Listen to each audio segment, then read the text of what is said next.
Good evening, everyone, and welcome to this, the 4th of July.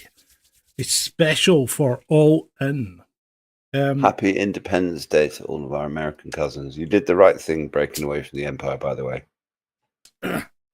Goddamn fly here. Right, I wanted to say a little something before I start. I don't know if you saw the intro. I made that this evening. Fucking fly. Anyway, I made that this evening, and I thought it was quite nice. And then I thought, I'm quite hard sometimes on soldiers, sailors, servicemen in general, police, nurses. Anybody really that does anything that's not really going to make them a lot of money. Because let's be honest, people join the services to make money. They didn't become a nurse in the NHS to make money. You don't become a cop to make money. You join because it's a vocation. And you actually probably, in 99.9% of the times, go in there to help people, to serve, And I think sometimes after you've done your bit and you're old and cynical and you realise you've been taken for a ride, you look at these people and you think you're stupid, but so was I. And so was everybody else that looks back at them. And I think, you've got to cut people some slack because life is all about learning and that's how it starts. And sometimes without these people, we wouldn't have the life and the luxuries that we have right now. So thank you. If you have served in whatever way, thank you. I genuinely mean it.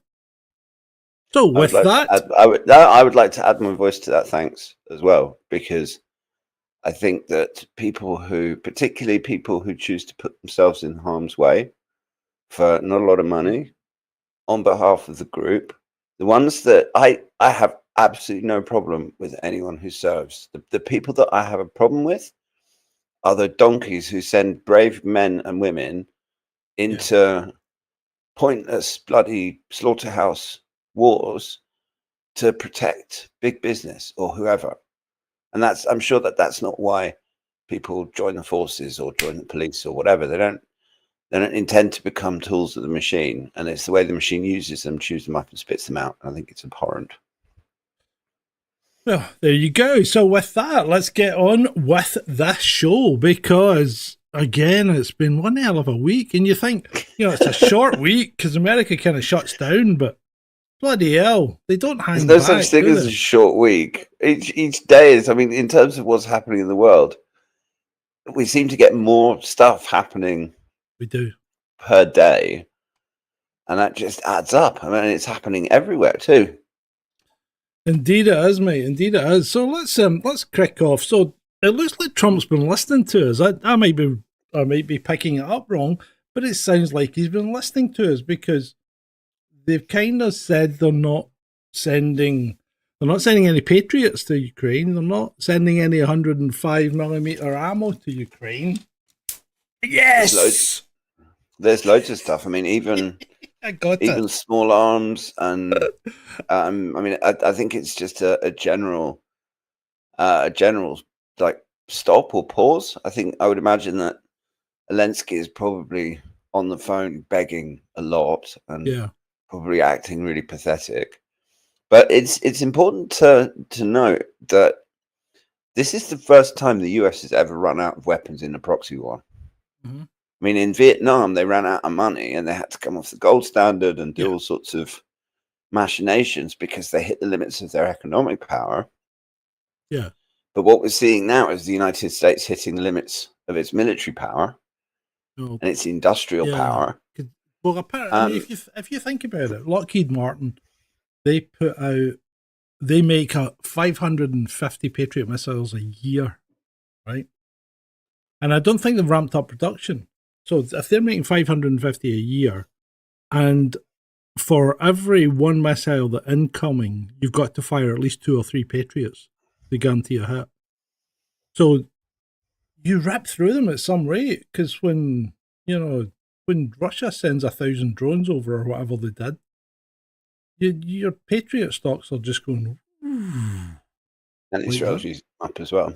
Yeah, they do. But also, I heard today from Alexander Mercouris that there are certain types of, like, particularly new Patriot systems, which the Americans, because I mean, obviously they've seen the Russians' hypersonic missiles, and so they've been flat out trying to figure out a counter, and they don't want to give Ukraine their newest missiles because they don't want the Russians to know what the capabilities are. So that's quite interesting in itself. But I mean, fighting a war on two fronts is just not going to work. No, it doesn't, and it just shows you that America is a superpower, but even it has its limitations, and it's different when you're fighting a war on the ground, thousands of miles from your base, and that's basically what Ukraine is. Because America doesn't have the luxury of having the ability to use their superiority to pummel Russia, because I'll be honest, I think Russia's air defense systems have the edge on America's at this moment in time.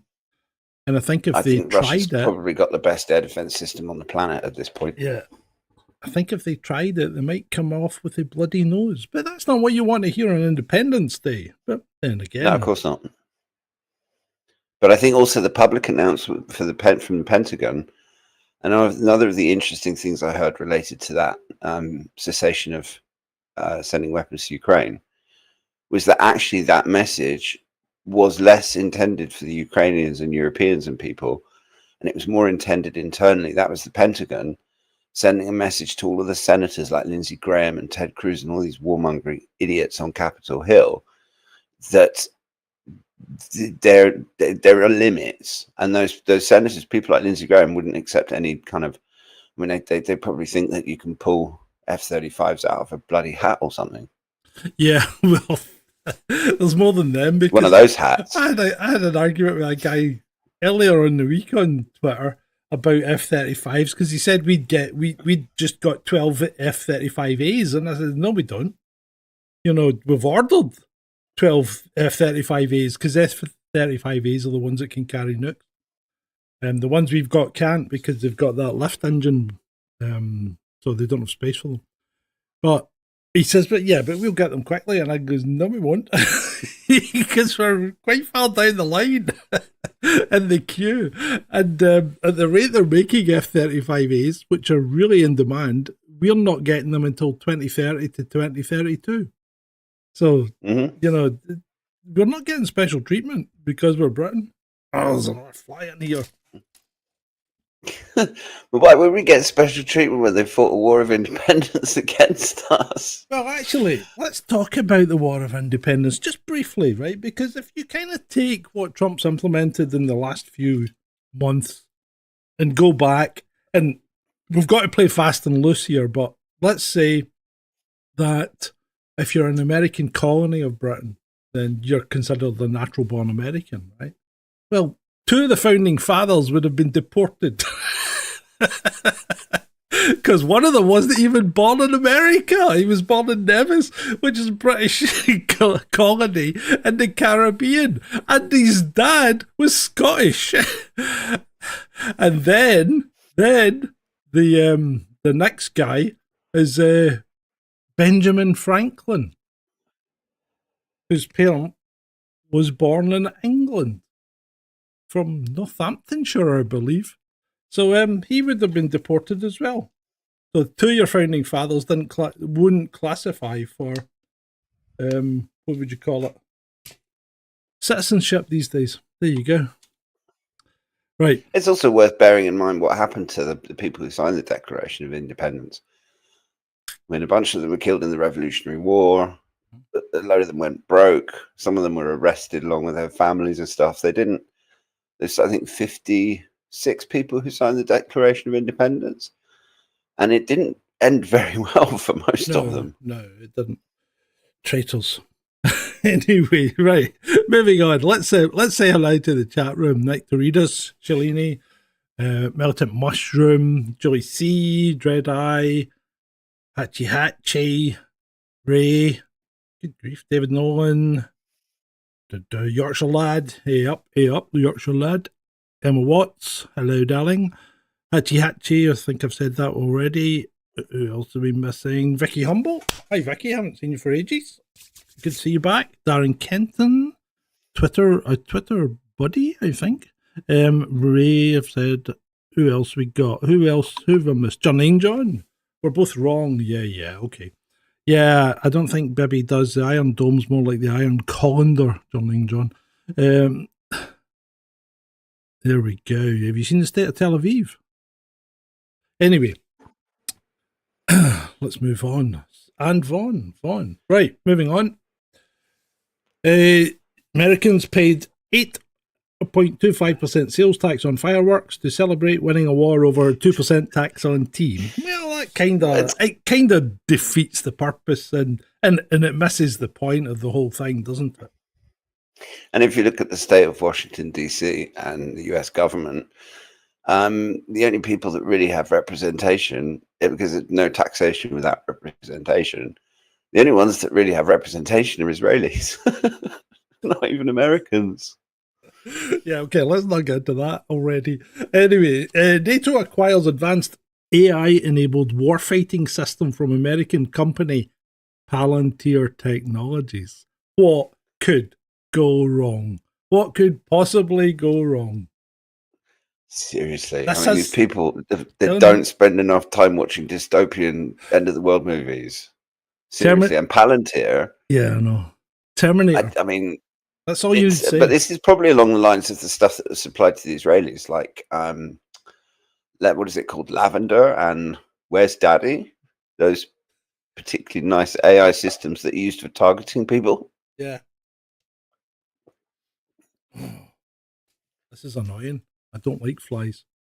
Ray says Skynet. Skynet's the UK satellite system, military satellite system. That's called Skynet.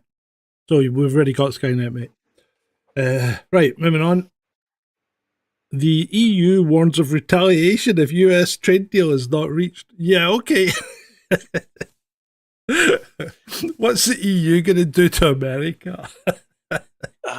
Not very much. The EU is busy deindustrializing itself, and Frau von der Leyen is facing a vote of no confidence in the European Parliament, which she really deserves to lose. Well, that was the next thing I was going to bring up. I mean, the Europeans, they're vassals. Simple. Europe, UK, they're all vassals of the United States. Trump says jump, and von der Leyen says how high. Simple as. All the protestations to the contrary, all of this trying to make themselves out all big and bad. They are shitting themselves that the US is going to pull out of NATO. Simple. Yep, you're right. I think, and to be honest, the sooner that happens, the better. I mean, it will solve the problem with Ukraine because Europe can't sustain what's going on. America's already stopped supplying, so it's going to grind to a halt quicker rather than sooner, which is a good thing for the people that are dying there on both sides. Trust me, that's a good thing. What your politics are about the rest of the whole thing, it doesn't matter because at least people won't be dying, you know? Absolutely. I mean, the fact that they're so keen to keep a war going that is completely being lost. Only complete idiots don't think that you don't think that the Russians are winning in Ukraine. And every single day that they don't negotiate peace or talk to the Russians, Ukraine gets smaller and gets less significant. Well, yeah, and see, this is the thing I don't understand because Rutte or whatever his name is. Rutte, good luck, yeah. Yeah, Rutte. He had a speech the other day, and he said that Ukraine was winning, but Europe's next. You know, so that's a kind of mixed message. Yeah, it's nonsense because every single Russian official that's ever mentioned it or discussed it says, A, we don't have any plans to, B, why the hell would we want to, and C, what has Europe got to offer us apart from gigantic problems? Yeah. I mean, this notion that Russia's going to come for the rest of Europe, after they finished in Ukraine. It's just propaganda nonsense. I can't take anyone seriously who has that view, because it's just not a serious argument. They might come for the Balkans if the Balkans keep misbehaving, though.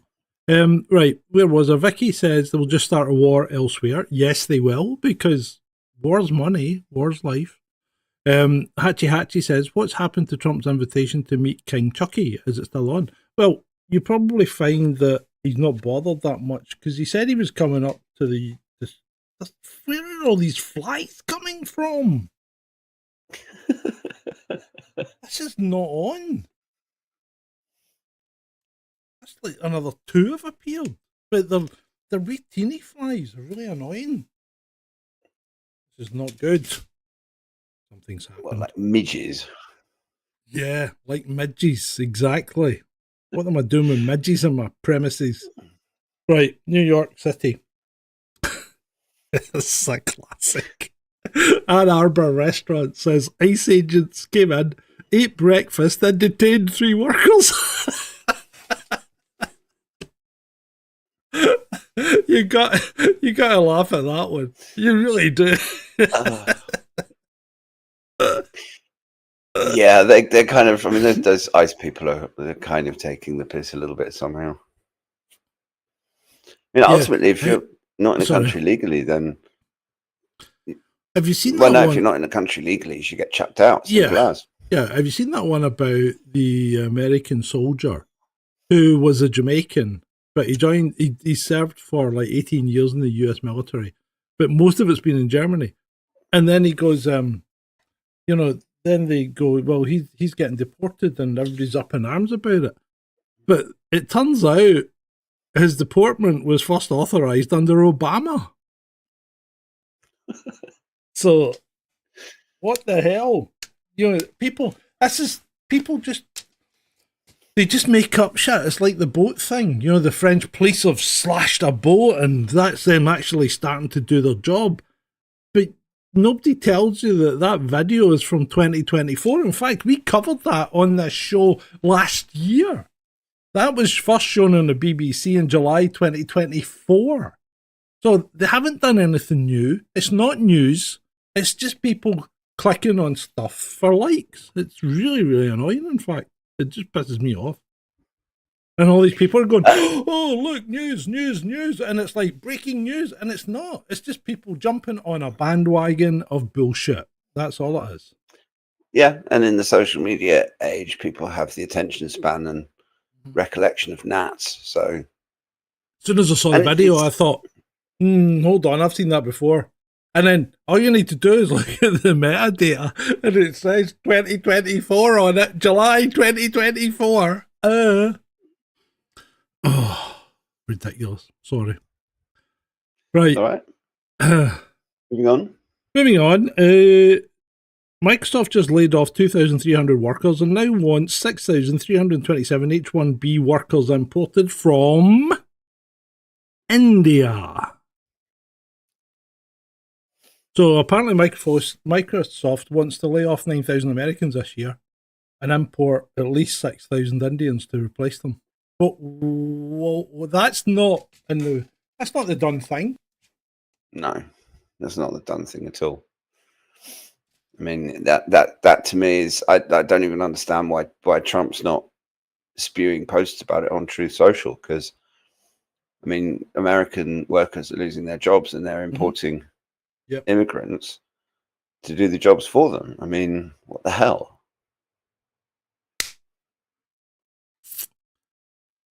Right. Japan won't take rice, and yet they desperately need rice, but they won't take rice. They won't take other products we have. They need rice so badly, but they won't take rice. Sounds like Japan won't take rice. They don't want genetically modified garbage in their food. Yeah, well, that's true.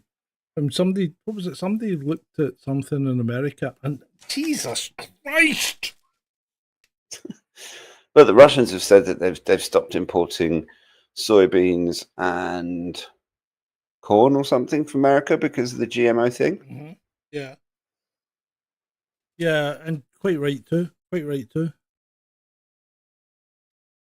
mean, ultimately, countries have it's a country's sovereign right to decide what Yeah, it but imports, this is what it exports. Trump takes everything that when somebody refuses to buy something from him, he takes it personally, doesn't he? Because it becomes, Yeah. oh, you're not dealing with me. I need to deal with you.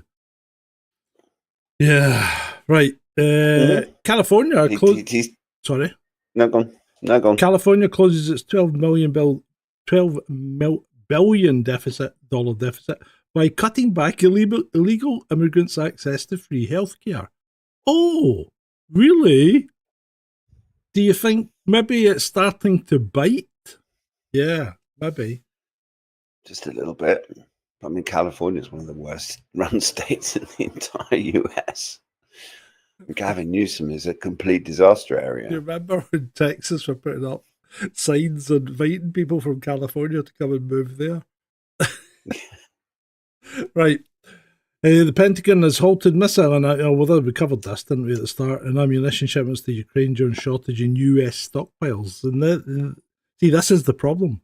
US can't afford to have any kind of shortage in its stockpiles, or it doesn't become the big bully that it likes to be. Mm. Yeah.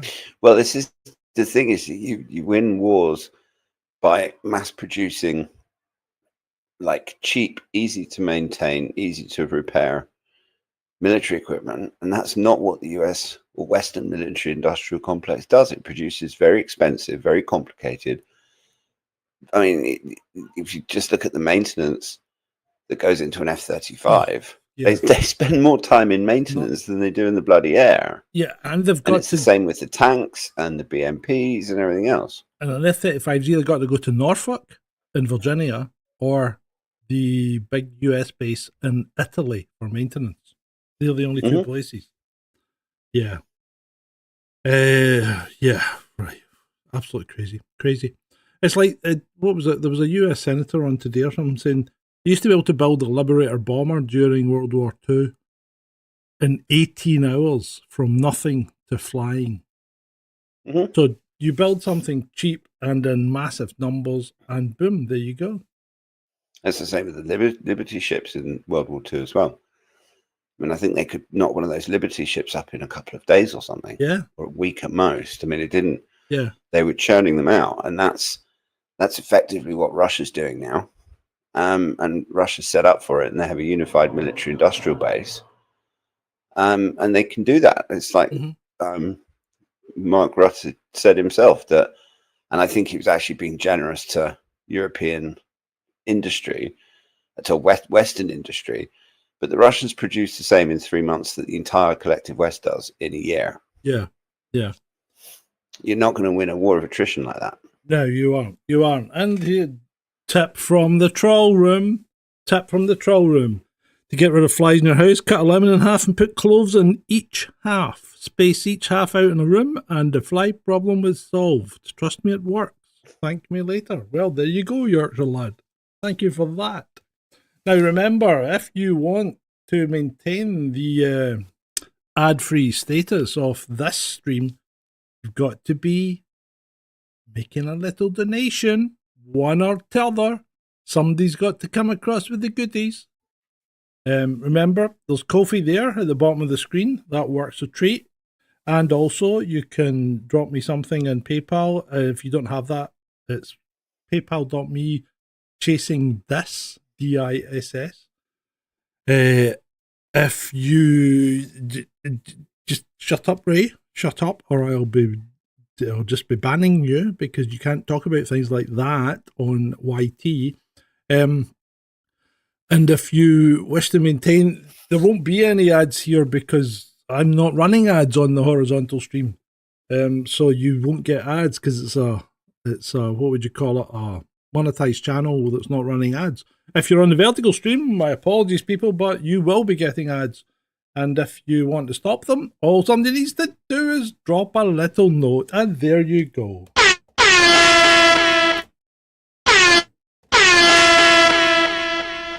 But you shouldn't have done that, Shalini. You're just taking all the fun away because you're giving me money, and that's great. But these other beasts are freeloading off your back. Freeloading, I say. Right. Anyway, let's go. being done slagging the audience off. Yeah, well, you got to keep them in their place, you know. Oh, the slides aren't changing the vertical stream, by the way. Oh, why aren't they? Oh no, they're not. Why aren't they? No. How'd that? You're the producer. How'd that better? Right. You could have told me though before we got to slide 11, right? Anyway, I wasn't paying attention. Well, you tell me about this one. The Times of Israel posted this today. I didn't post the whole blurb of text. Ed's got this technique of sending me text-heavy tweets. You know, they're like 3 pages of text, and I'm like, how the hell am I supposed to show that on a screen? Well, this is Ukrainian scammers targeting Israelis. It's just like the beast is eating itself. Yeah, I think it's they're essentially sending out emails. Ukrainian scammers are sending emails to Israelis that look all official, like they're from the Israeli government, asking them to contribute towards air defenses and stuff. Which that one tickled me. and they've raised something like 80 billion for Ukraine's coffers by doing this.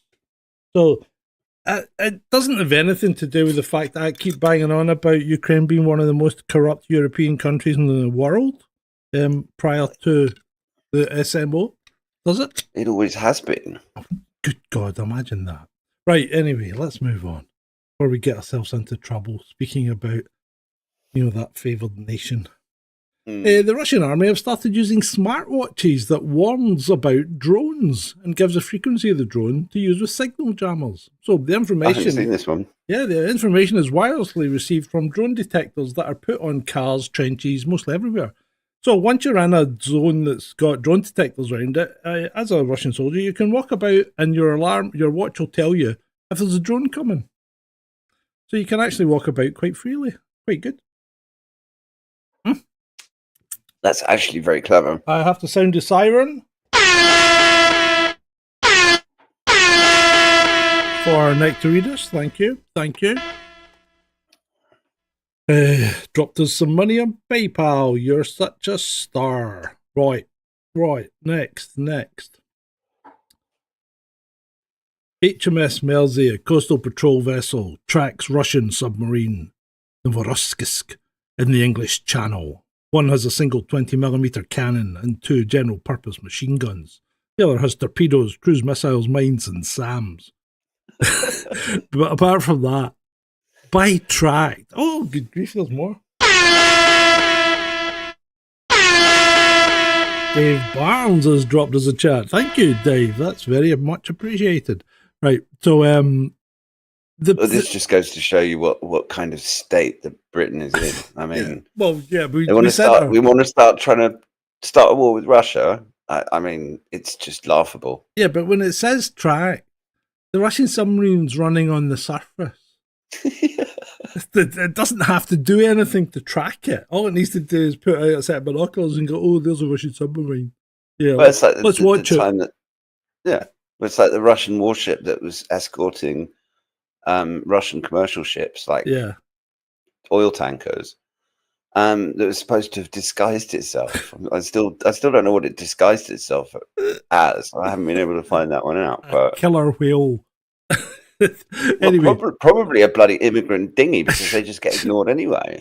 I had to reply to that. Surely it's just exercising its right of navigation, just like we do in the Taiwan Straits. Exactly. There you go. As always with the rules-based international order, it's one rule for us and one rule for everyone else. Mm-hmm. Mm-hmm.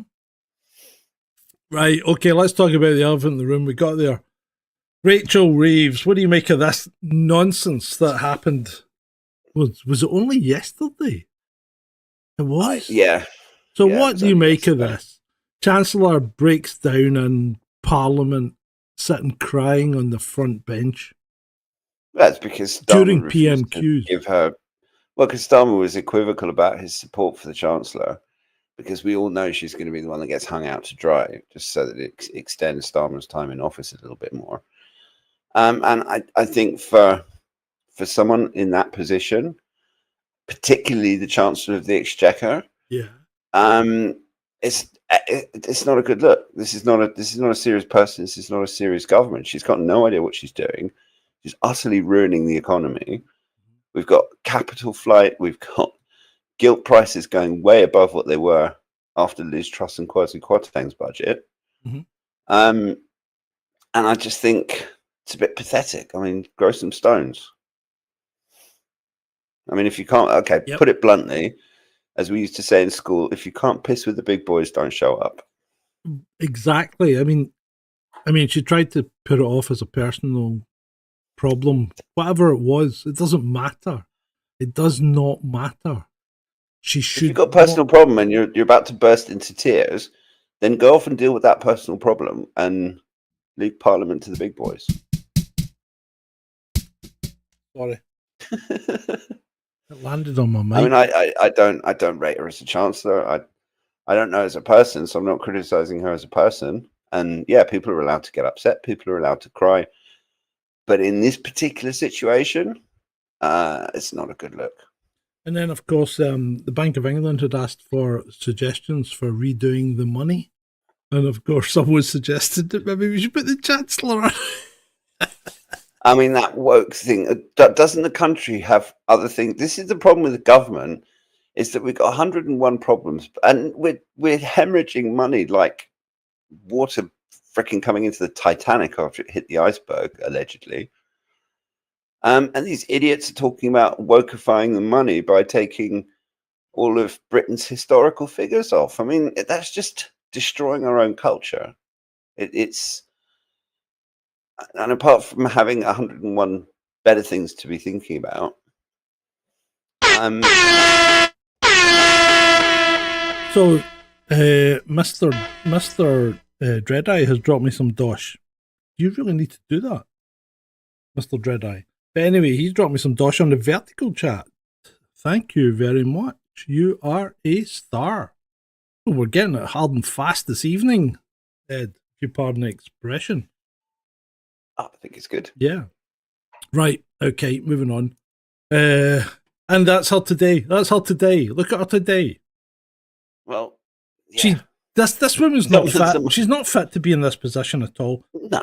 She just isn't. And it might sound misogynist, right? But I was actually thinking about this because men have pretty much ruled everything for the last, forever.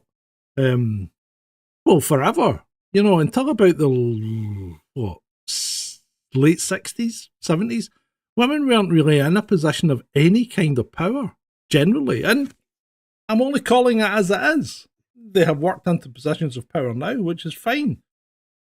But was the world worse off when women stayed at home, had babies, and made apple pie? Well, it was different. I've got no problem with the fact of the Chancellor of the Exchequer being a woman. I question her competence, and I question her ability to do the job, and I question her basic grasp about economics. And to me, it's about competence, not about sexuality. If you look at Margaret Thatcher, can you imagine Margaret Thatcher crying in Parliament? No. And I mean, the thing is that it's okay for people to be emotional. It's okay for people to have bad days. It's okay for people to react. But when you're in a position of that kind of power and you're being broadcast to the nation, I maybe I'm old-fashioned, but I just expect a bit more. What happened to the stiff upper lip anyway?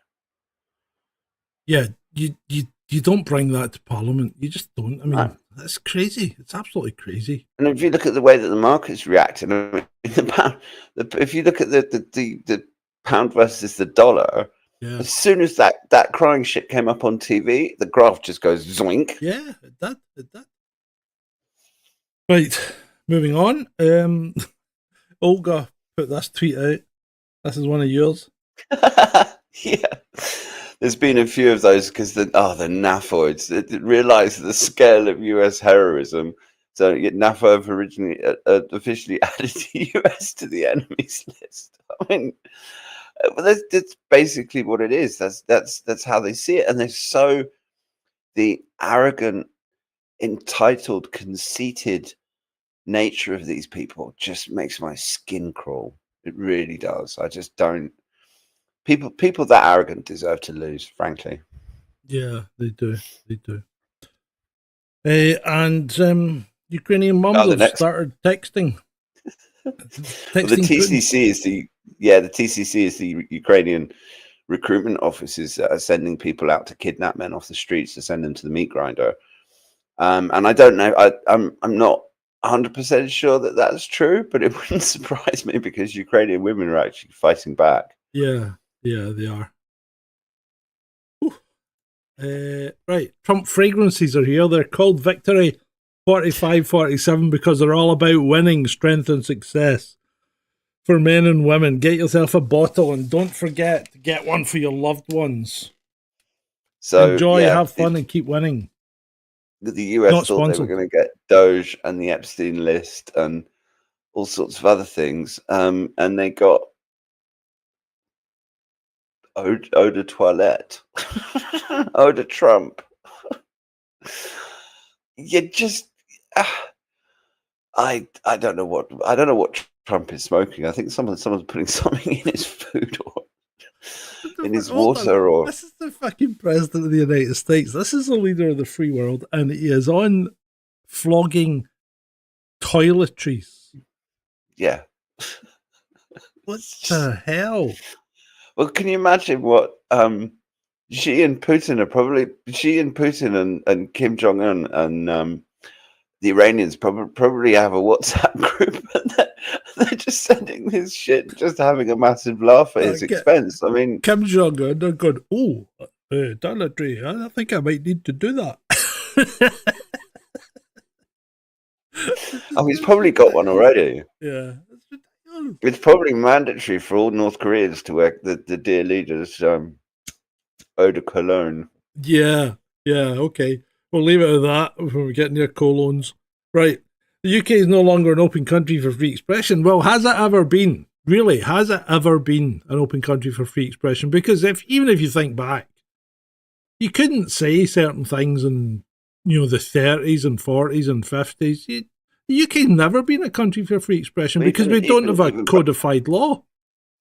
Well, sure. I mean, even back in the 80s when we had the troubles in Northern Ireland, Sinn Féin leaders were dubbed. You weren't actually allowed to hear Jerry Adams's voice. But I mean, this particular article is significant because it's like an official world ranking. Yeah. And we've always been classed as being an open country thus far, and for the first time we're not. And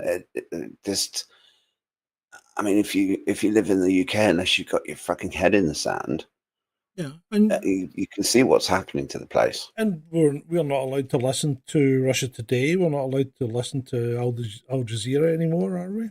We're not allowed to visit the Sputnik website. Yeah, these are all banned from the UK. I mean, obviously you can.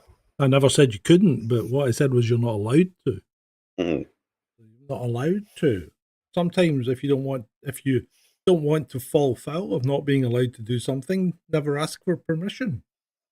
I mean, people be locked up for what they say on social media.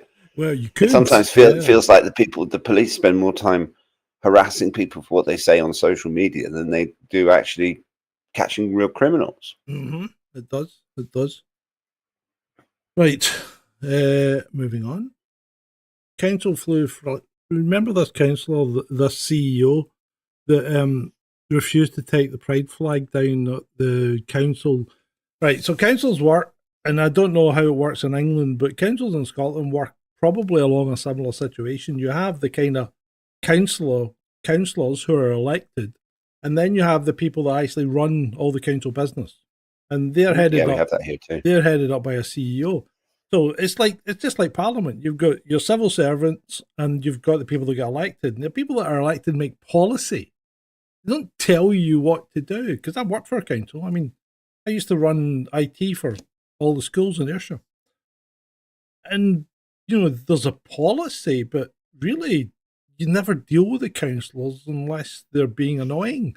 Because they don't really have anything to do with running the business of the council. So when the council leader turns around and says, take that flag down, is it anything to do with the councillor? You know? Who's in charge? Well, this woman thought she was in charge. And you kind of expect it would be. Well, is it really? If they want to change the elected it, officials. Yeah, but if they want to change it, they've got to set a policy. So they need to have a meeting and set a policy that then makes it an official policy. And then the CEO could take action, right? But the guy just turned around and goes, no, take the flag down. And she's like, look, the flag's been flown every year that I've been CEO. I'm not taking it down unless you want to change the policy. And then it turns out she'd never asked planning permission to fly that flag. So she's wrong, regardless. And this is the thing that gets me: the council and planning permission, because the planning permission is run by the council. It's a fucking joke. Councils are ridiculous. They've no idea what one bit of the council never talks to the other part of the council. They just don't have a clue what's going on. I mean, I don't know. When it comes to flags, I'm not a flag waver. I have 2 passports, so yeah, the whole idea of nationalism for me is just a bit absurd. Yeah, okay, don't rub it. But when it comes to flags, I think that if I don't see why flags other than the Union flag and perhaps a regional flag, if there is one, why those wouldn't be the only things that are flown. I mean, it's like when they fly the Ukraine flag or the Pride flag or yeah, why whatever. would you fly these flags? Why are people still flying Ukraine flags? I mean, it's crazy. It really is crazy. Anyway, it's just virtue signaling woke nonsense. And then we have the Daily Mail talking about virtual signaling woke nonsense. The 2 maidens of Pompeii may have been gay lovers, scientists say, after reanalyzing the iconic preserved figures found wrapped in a poignant embrace. Do you think maybe it was just 2 humans reaching out for each other at a point for just some comfort, just as they're about to die?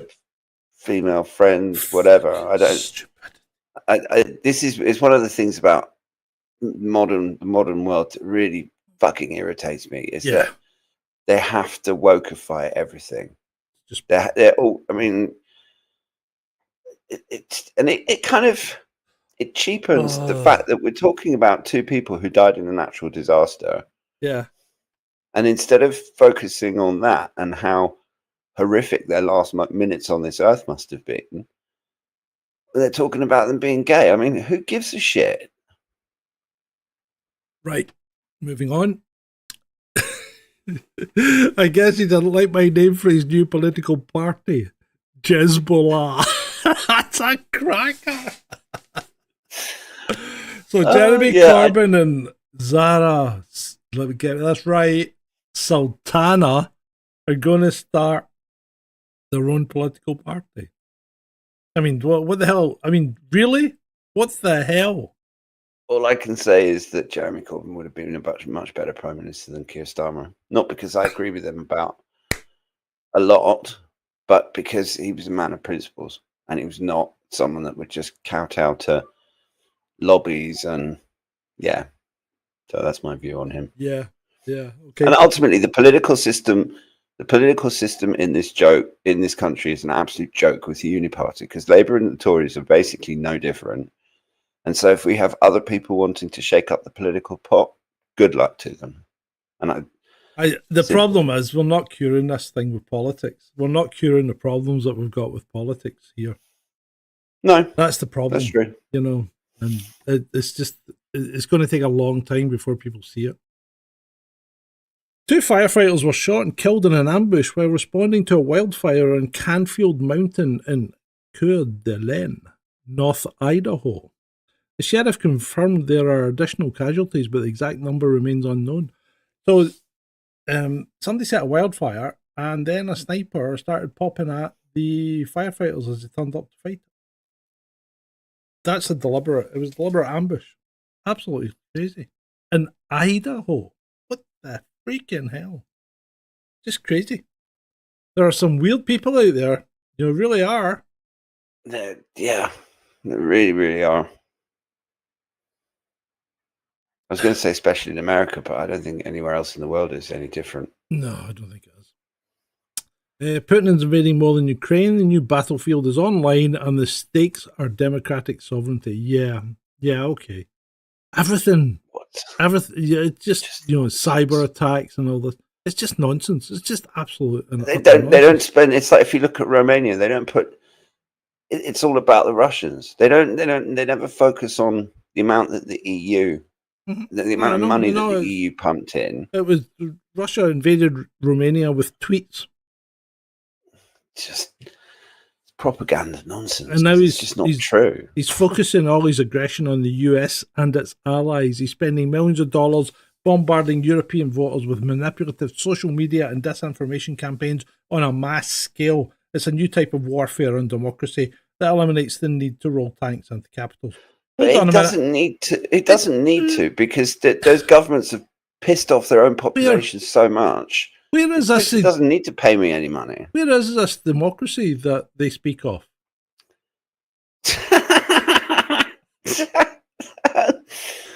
I think it's really quaint that you think we've got democracy. Yeah, exactly. Or freedom. Yeah.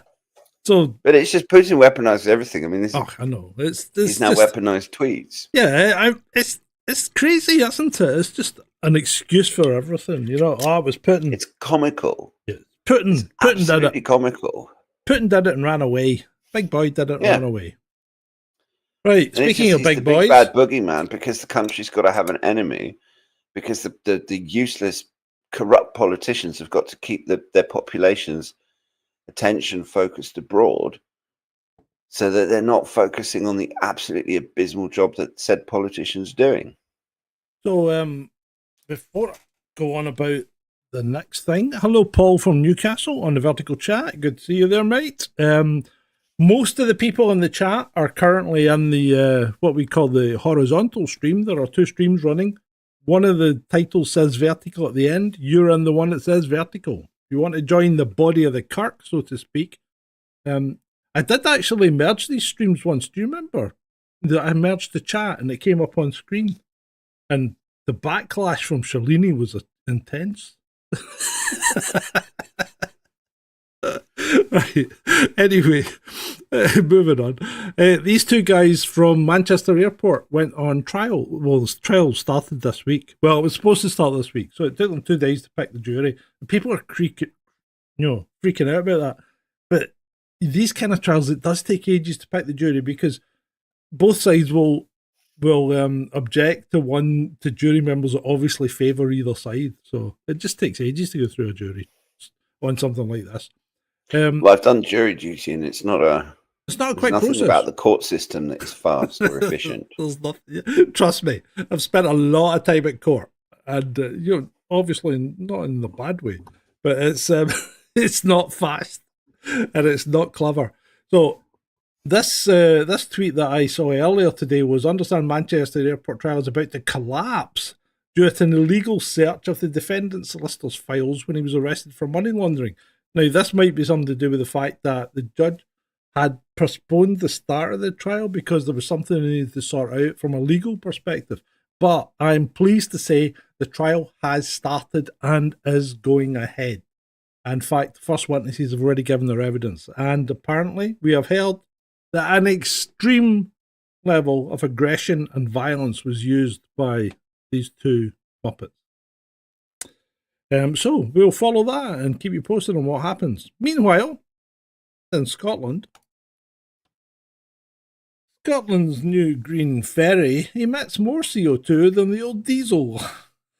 This is just this is absolutely typical green bollocks. Mm-hmm. And it's just because they're running it on LNG, so the byproduct of LNG is methane, not carbon dioxide, which is supposedly a stronger greenhouse gas, even though I'm just not going to do it because we'll get the channel into trouble. But don't get me started on that. Is LNG's what's propane? Because the byproduct of propane is basically water vapor. Yeah, but propane and LNG are different. Right. Okay. Oh yeah, the LNG is different, because I remember I went into a petrol station in Sweden and that was selling LNG. And that was no use for my big van's propane tank. There was no way to get it. I had to go in search of propane. Right. Well, there's LNG and there's LPG. Yes, LPG is fine. That's what I use. That's propane. Yeah. But this is just typical. It's the same as all of this other green nonsense. It's like we're going to have windmills, but you don't always have wind, so you have to have conventional power for them anyway. So you're doubling up. There's a slide about that coming up. I mean, just ridiculous. So there you go. I think this report though is slightly inaccurate because I don't think it will be using as many emissions as the old ferry because this one is always in repair. Right. Okay. Moving on. These kind of tweets really piss me off, right? This is the kind of thing where, oh, you're disabled, but you can't work. You can't tell me you can't work. I mean, go ahead and tell me why you can't work. This guy can work. And it's like, that really pisses me off. These are just, me too. These are really so divisive, you know, because not everybody has the opportunity to get a job that they can actually do, right? I'll bet that guy doesn't do a full day's work. I'll bet he doesn't. And it's probably he probably owns it. But, you know, regardless of that, this is not the way to go about winning friends and influencing people, you know, being an arsehole. No, it's not a way to have a compassionate society. Yeah, that's completely wrong. That's what I said. I mean, I've said this before, and you might think it's strange coming from me, who is indeed an arsehole. But I'd rather see bad people get disability illegally than a disabled person go without it when they really needed it. Me too. And actually, when you look at particularly the PIP and stuff, the level of fraud in PIP is almost non-existent. Yeah, well, yeah, it does happen though. But the PIP forms it does happen, but it's very, very low. But I see they had to walk back some of the bill that they were trying to push through. So people that have already got PIP won't be losing it. They won't be reassessed. That whole welfare bill just turned into a complete debacle. Yeah,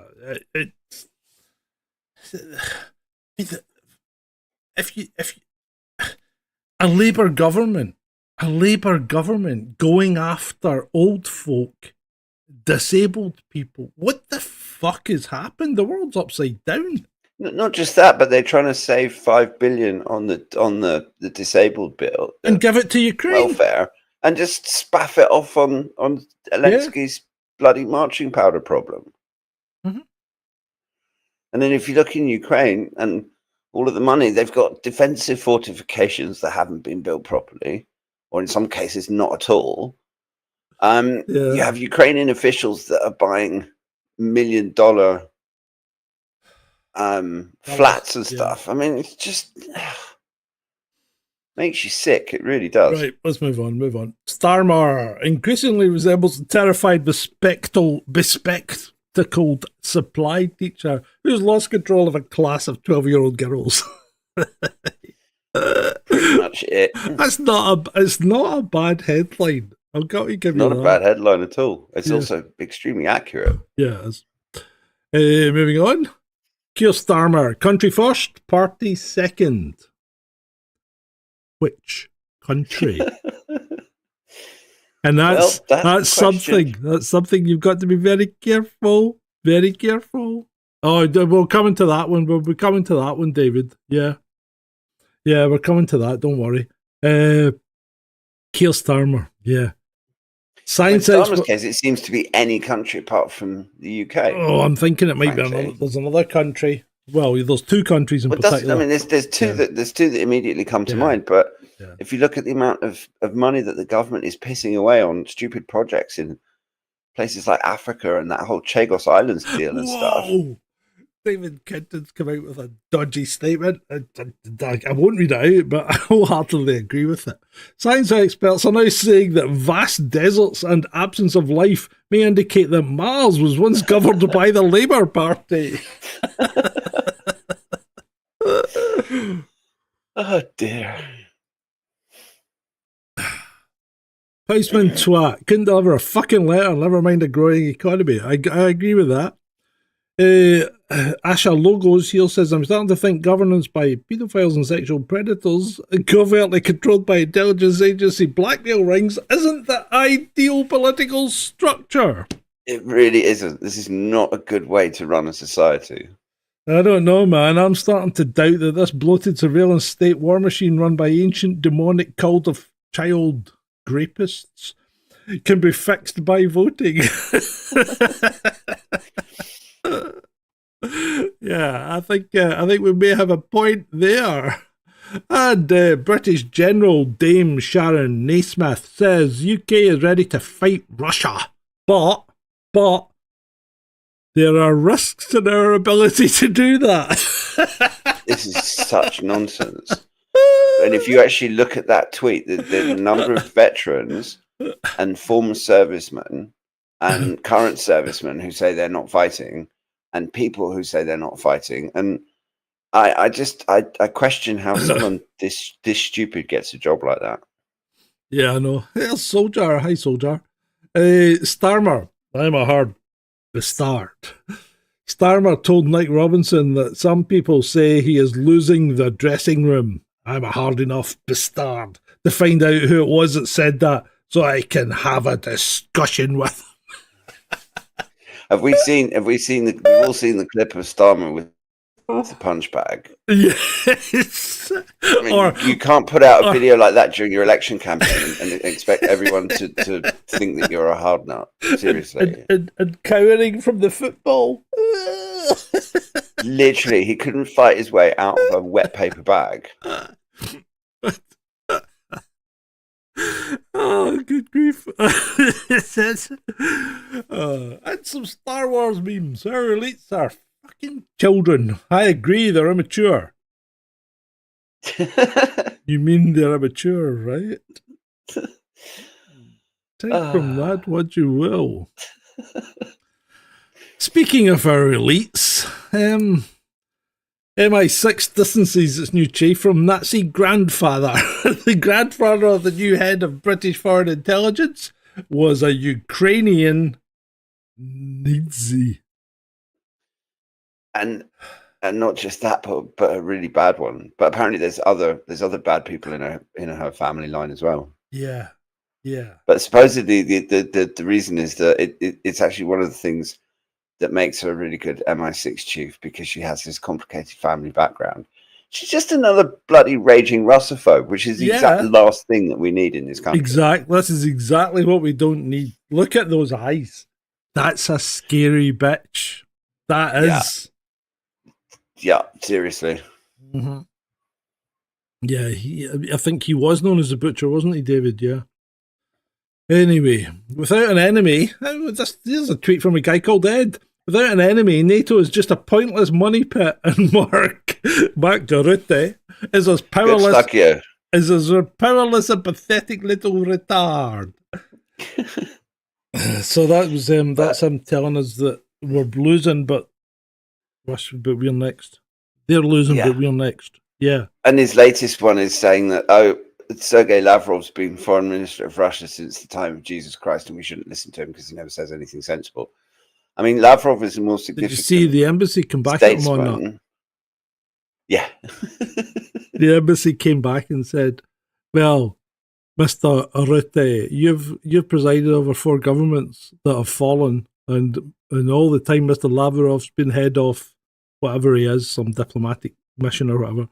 He has never been deposed. Yeah. And not just, I mean, the Chatham House. Yeah, Darren.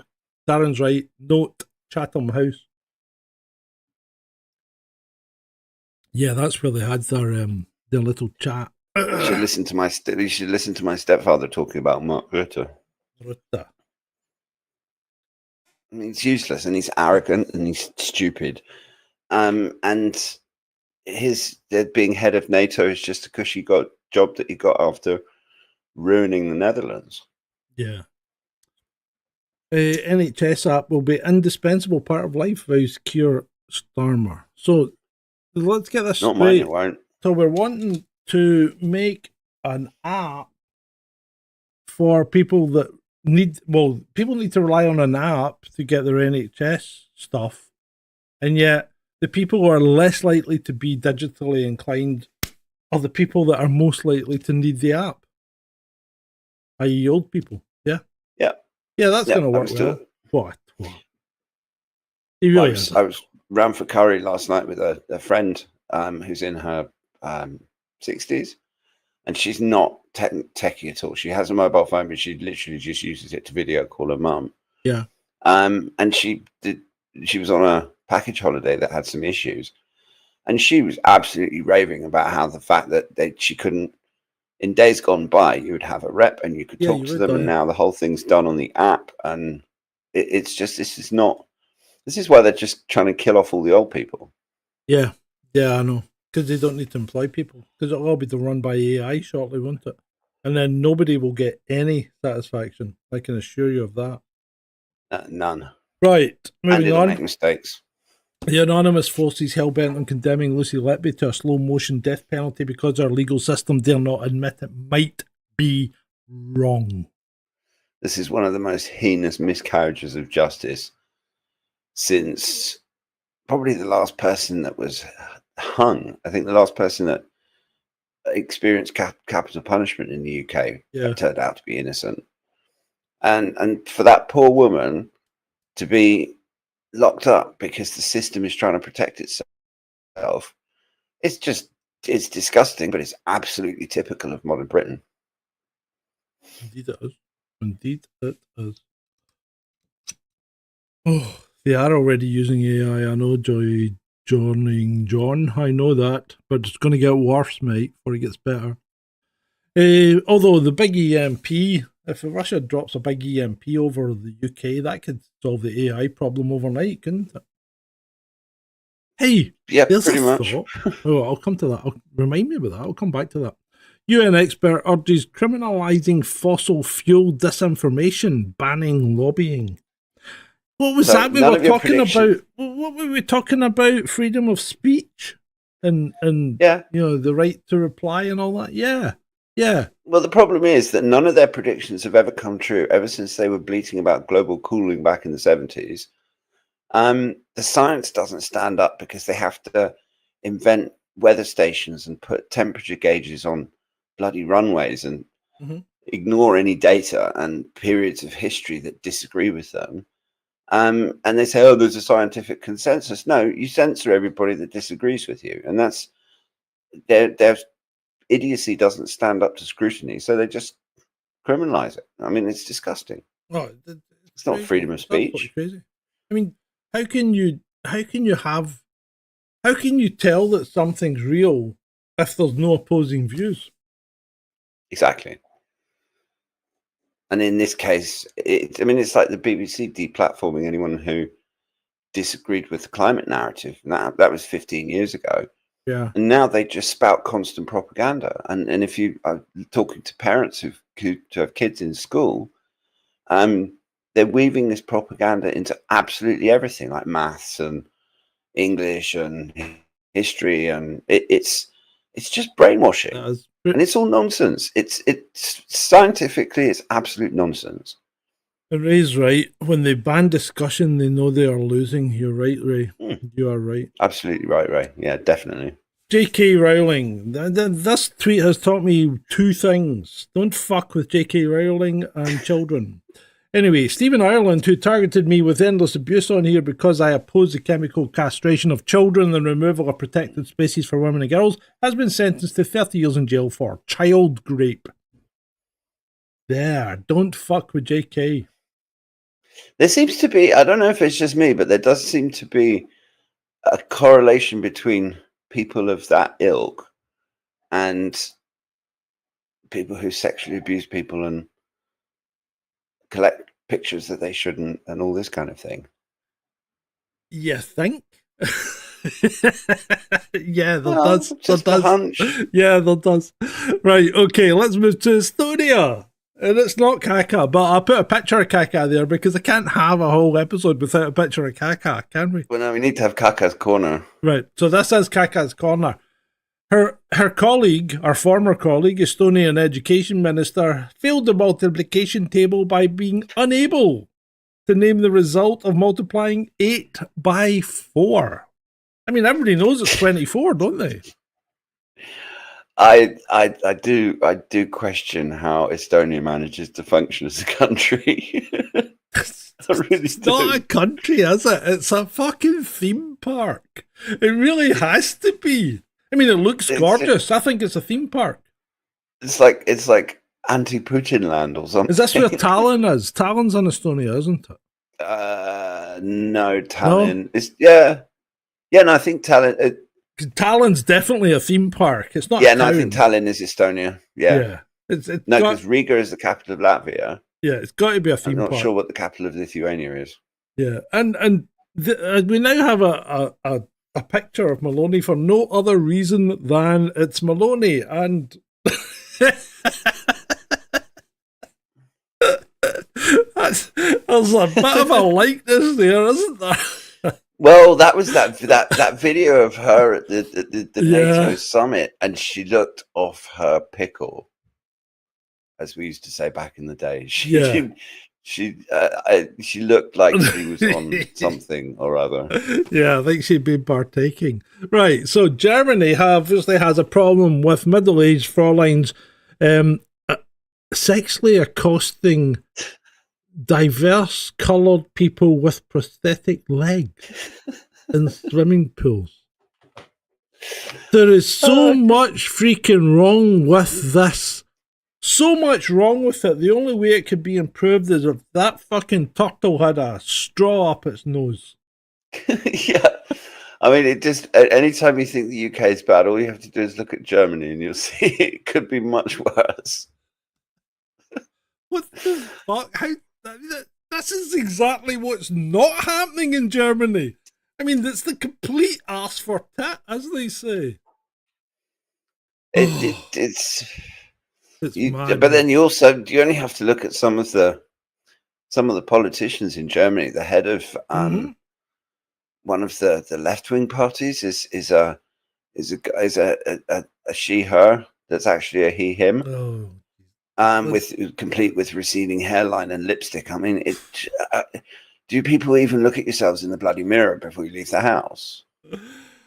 Anyway, Judge Hannah Dugan is facing up to 6 years in prison for obstructing ICE. This is the judge who took the people that were going to be deported, I think, down through her chambers and out to freedom. Yeah, tough titty, Judge Dugan. You shouldn't have done it, should you? Broke the law. Not above the law. Exactly. I mean, if you're a judge, then you should have respect for the law. Mm-hmm. Right, so the father who jumped into the ocean to save his daughter on a Disney cruise ship, did you see this? Yeah, I did. Right, so apparently he'd been getting a lot of stick saying that he obviously had the child propped up on the railing and it fell off and whatever. Apparently that's not the case, apparently. Apparently the mother saw it, the child did it herself, which isn't impossible. Apparently the child climbed up something and fell out the porthole. I still think there's a little lack of parental responsibility here for a 5-year-old to be able to crawl out a porthole 20 feet up from the ocean. But as soon as the father was told, he jumped in, tread water with her until the rescue boat came back. I think it took something like 30 minutes. I saw people online criticizing the father for jumping out, saying he should have left it to the... Oh, fuck no. No way. The father did exactly what he needed to do. Yeah, I mean, I don't have kids, but I know most fathers would jump into a vat of boiling oil after their kids if they had to. He had to do that. He had to. That's one of those, there's no debating. You are doing it. You're out there and that's it. Because, I mean, a 5-year-old, for fuck's sake. Yeah. Right, Elon Musk says people with Neuralink brain chips will eventually be able to have full body control and sensors from a Tesla Optimus robot.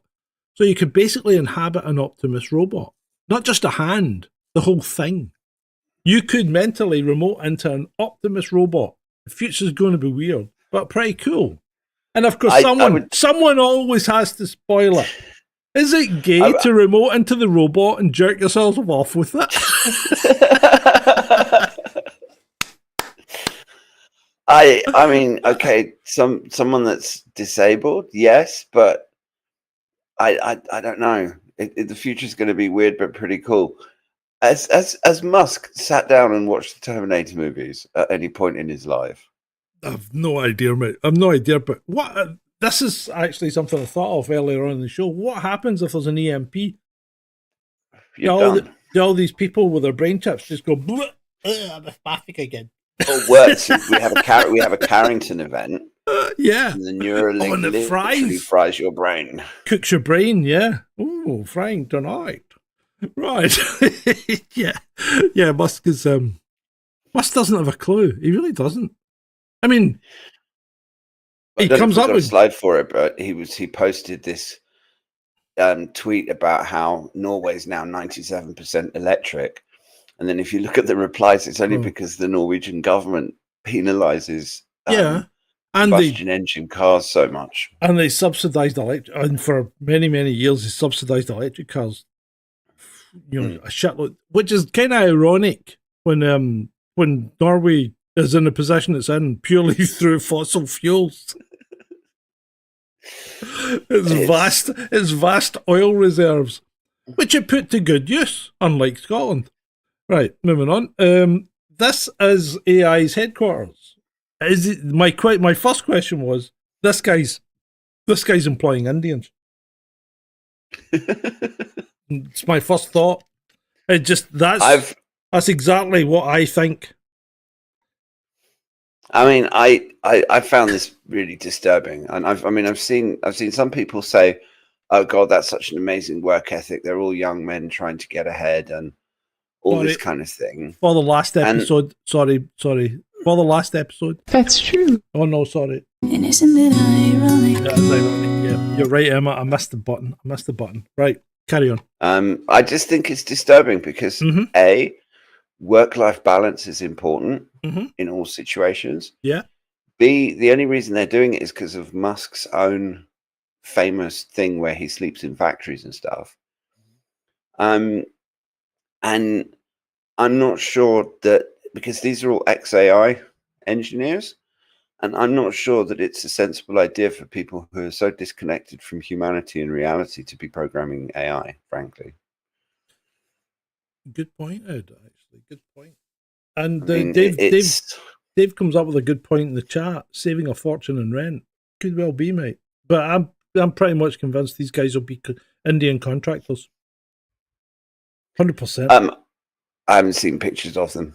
No, but if Microsoft is anything to go by, then you're probably right. Yeah. Was it somebody? But, I mean, ultimately, it's freedom of choice. People are allowed to do whatever they want to do. I just don't think it's healthy. Somebody posted a picture of Microsoft and sent it to Iran and said, "This is where we store our weapons."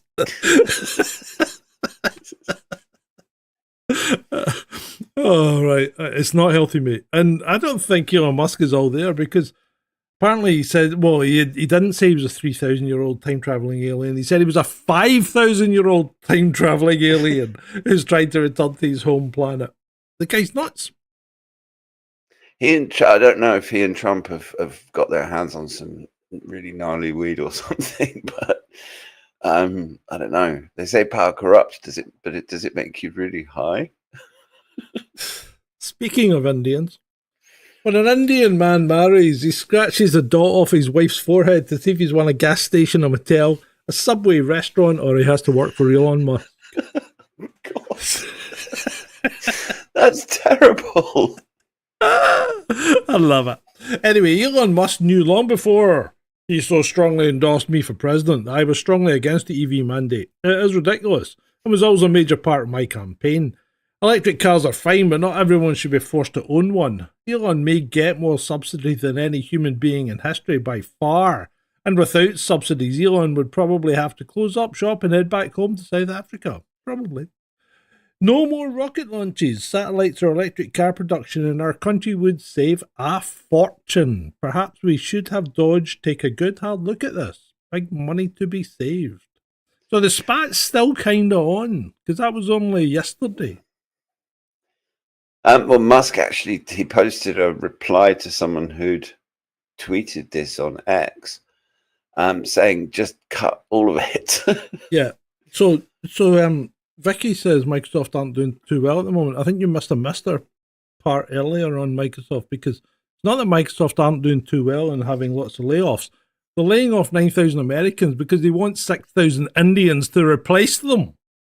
They've asked for 6,300 H-1B visas from India.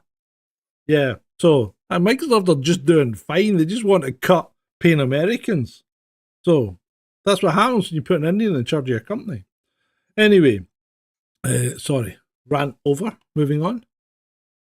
Vladimir Putin bans, and I'm quite disturbed by this, because did we not say what one was better? Remember, we did a survey, or not a survey, but we did a dive into the Church of Satan and the Satanic Temple, and we came to the conclusion that both were fairly okay, but one was better than the other. Do you remember? Yeah, but yeah. I'm not sure. I can't remember which one was which, but Need to look that up. But Putin's banned the Satanic Temple. Why? Yeah, but because he is taking Russia down a particular path, and it probably is offensive to Orthodox Christianity. And I mean, I have no problem with it, given the fact that the world is just state censorship. Why is it okay for him to do state censorship when we moan about state censorship all the time?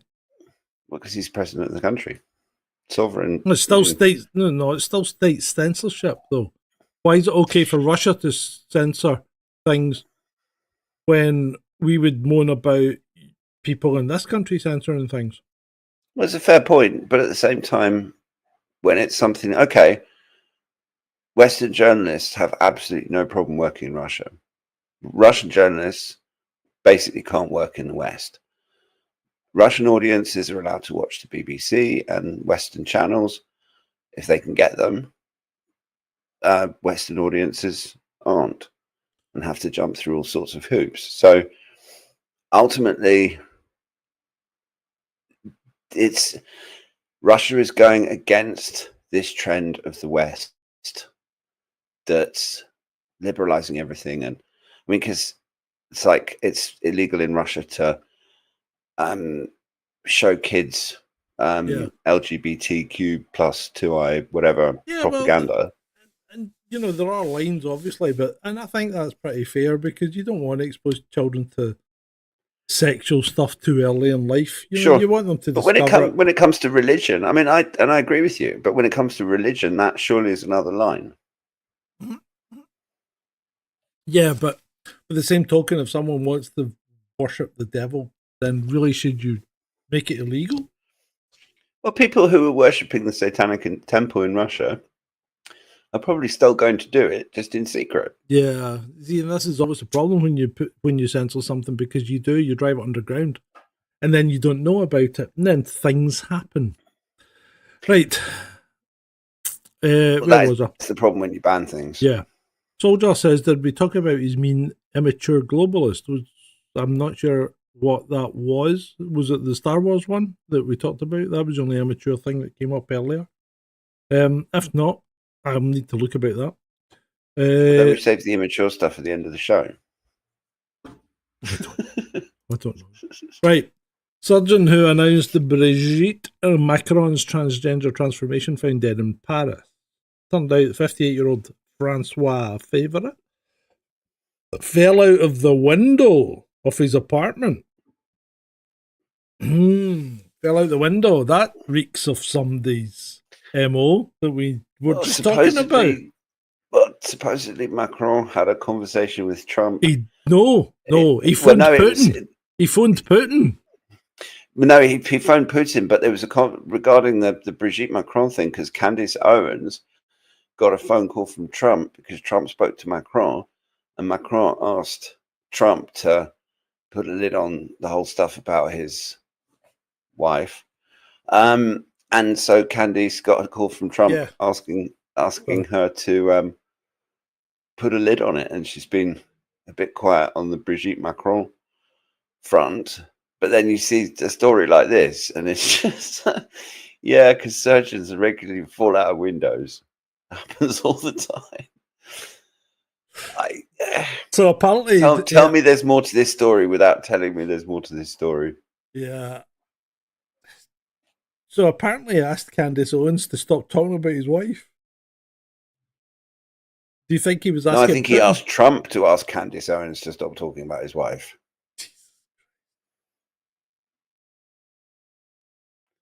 Yeah, things aren't going well in France. Well, no, I mean, Macron is a complete disaster, but that's no different from the rest of Europe. Yeah, okay. Yeah, I don't know where to go with this anymore. No, let's move on. Let's move on. Right, okay. So, Alex Phillips, am I the only woman in London who doesn't expose 96% of her breasts and 67% of her arse cheeks on a hot day? I'm not at all for the victim blaming, but with the level of sexual assault and attack in the capital, who in their right mind wants to walk around looking like Lola Ferrari? I miss the days when girls were instilled with the values that protected their safety and integrity. Chuffing idiots. They have no idea that their possessive swagger poisons the welfare of women. Well, I've got a couple of problems with this. One, how a woman dresses or even acts does not excuse a man behaving like a rutting animal. If he... Or a violent psychopath. Yeah, exactly. It does not excuse the behaviour of men. If the woman says no, she means no, or she says no, then that's what it means. And I don't think it's right to moderate the way that you behave and dress to appease people that you shouldn't have to appease. And anyway, this is the 1970s. These women are in the street in their bras because it's so hot. Well, that's the thing. I mean, that's not a bikini. That's a bra these women are wearing. That's obviously the heat wave of 1976. Could be, yeah. I mean, I agree with you. I think that ultimately people within the bounds of modesty should be able to wear what they like. Yeah, yeah. As long as their privates are covered up. You know what? We're quite a loose society when it comes to what we wear. We shouldn't have to change that for anyone. Anyone. Not just that, but we're also not. The country's not geared up for hot weather in the way it is for cold weather. So one of the things that we have to do is remove layers, because otherwise we just get too hot. He does look happy, Jedi. He does. But he's probably seen someone he likes and he's speaking to her, But anyway, right, moving on. Mercury just got quietly removed from flu vaccine. Well, it's not called mercury, it's called thimerosal. And it's in there as an adjuvant and preservative. But it's true, it has been removed from all vaccines, I think. Now previously... Sorry? Now do aluminium. Yeah, well, it had previously been removed from all child vaccines a few years ago, but now it's been removed from them all, but nobody actually lauded it or told us. But quite interesting. So if we didn't need it, why was it there? That's the question. Right. Anyway, moving on. This pisses me off as well. When we talk about legislative mission creep, I don't think there's a better example than, and I know I don't normally defend cyclists, but a cyclist threatened with prosecution under the human rights law for riding no-handed. Because I used to do that in Holland all the time. There is no law that prevents you from riding without using your hands. In fact, if you had a unicycle, I'd ask you how you could ride it by using your hands, unless you were doing. Yeah, but they didn't try and the law that the ticket was issued under was under the Human Rights Act of everyone else's right to Yeah. not get hit by a bicycle. Yeah, well, This is just, I mean, this is typical police nonsense. but Don't this they is have what I'm anything saying. better to do? There is no law to prevent you riding a bicycle without using your hands. Therefore, this is fucking police overreach and gross stupidity all in one go. Absolutely madness. Yeah. City of London. And also police. wasting taxpayers' money. City of London, square mile. Right. Diddy fans celebrate by pouring baby oil over each other outside the court after Diddy was found not guilty of almost all the charges and had to be moved on by riot police. Yeah, just it's a testament to the state of the world that dickhead's even still got fans. How did he get away with it? I think one of the main witnesses pulled out or something. I think it was something to do with one of the witnesses. Just you couldn't make it up. Yeah, I actually going back to the last one. I once did a guy for throwing a hamburger off a bridge, for a culpable and reckless act, which I think was fair because he threw the hamburger at a car, right? And the car swerved to try and avoid it because obviously the car thought he was throwing a rock. Mm-hmm. So I think that was a fair use of that legislation. I think so. Yeah. It's bloody dangerous. Yeah, exactly. But I've never booked anyone for riding a bike with no hands, even though I loathe and detest cyclists. Right, moving on. New York unveils a 10-foot pink foot fountain on the High Line, a towering sculpture spraying water from its tip, soaking people below. It looks like something you'd get in an SEX shop. Yes, it does, mate. It does. It's got tongues and foot. I mean, if I posted when I retweeted this earlier in the week, I basically just posted that 2025 is stupid and ugly, and it is. It is. And women are warned not to put ice lollies in their foo-foos to cool them off in hot weather. It comes up every year. I mean, who the hell even thinks about doing such a thing? I don't know. I've never. My ex Careful. was really into ice lollies, but she never considered doing something like that. It was the way you started with, I've never. I thought, whoa, where are we going here? But anyway, we've escaped that. Let's move on. Jaguar sold just 49 cars in April 2025. 49 cars. That's fucked. It's like a 98% drop or something. Oh, that's mental, isn't it? 49 Well, it was a cars. year. It's been about a year since their big woke rebranding. Oh, God, that went well, didn't it? Yeah. The cars are fugly. Well, who's in charge of who owns people it? don't want electric cars. Who owns Jaguar? Don't know. My favourite people. Who are my favourite people? Indians. I don't know. Who don't have any taste? Indians. Right. Okay. I'm going to get on an Indian hit list before I finish this show. The reason Africa and the Middle East are so screwed up is because the colonial powers drew borders with zero consideration of ethnic groups and cultures. That's why there's so much conflict. So mixing multiple ethnic groups and cultures causes conflict. What? Oh, no.